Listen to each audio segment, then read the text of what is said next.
Food prices are climbing everywhere, in Abuja and New York. But what if I told you that whether you live in Nigeria or the USA, your home can actually become your food source, saving you money and giving you fresher meals? In this video, we will compare the real gains of farming at home in both Nigeria and the USA. From the cost-saving and access to fresh vegetables in Nigeria to the health, convenience, and sustainable wins in the USA, you will see how home farming delivers powerful rewards no matter where you live. Stay tuned till the end because the last gain when you farm at home will actually blow your mind. What if you didn't have to worry about rising food prices but instead walked out of your own home, harvested fresh food, and cooked immediately? That's the power of urban/home farming. And today, I'll show you why starting now could be the smartest decision you'll ever make. Gain number 1, your health. In Nigeria, food prices are unstable and sometimes vegetables are sprayed with harmful chemicals. In the USA, many neighborhoods are called food deserts because fresh produce is scarce, and people depend on processed foods. But imagine being able to pluck fresh spinach for breakfast, harvest basil for your pasta, or pick strawberries for your kids, knowing exactly what went into them. No pesticides you didn't approve, no chemicals you didn't choose, just clean food for a clean body. That's a doctor's prescription money can't buy. Gain number 2, your pocket. Think about how much money you spend on vegetables every week. In Nigeria, a basket of tomatoes can double in price overnight. In the USA, organic herbs in the supermarket cost more than double regular produce. Now imagine growing those same herbs in a small tray on your windowsill. Imagine reducing your weekly vegetable cost by 30%. And even better, selling the extra to neighbors, friends, or co-workers.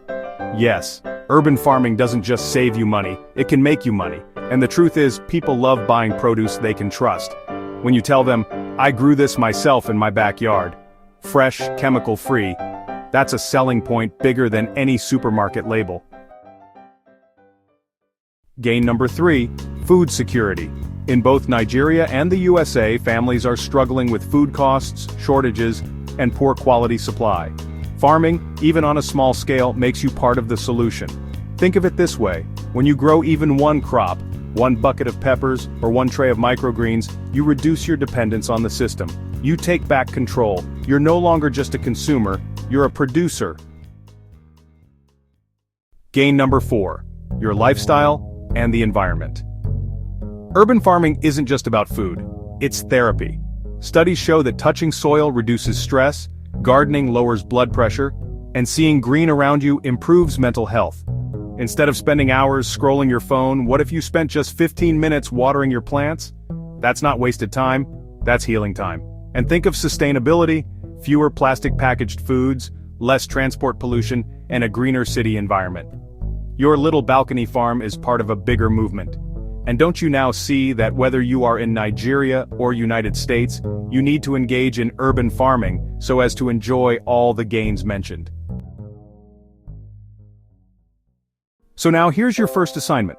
Walk around your home today. Look at your balcony, your backyard, your rooftop, or even a sunny window ledge. Pick one spot, just one, that could host your first crop. Take a photo of it. Save it as your before picture.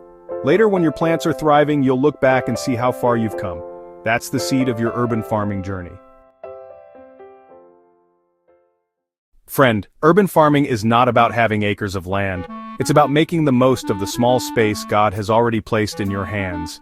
With just one bucket, one seed, and one decision, you can transform your health, your finances, your food security, and your lifestyle.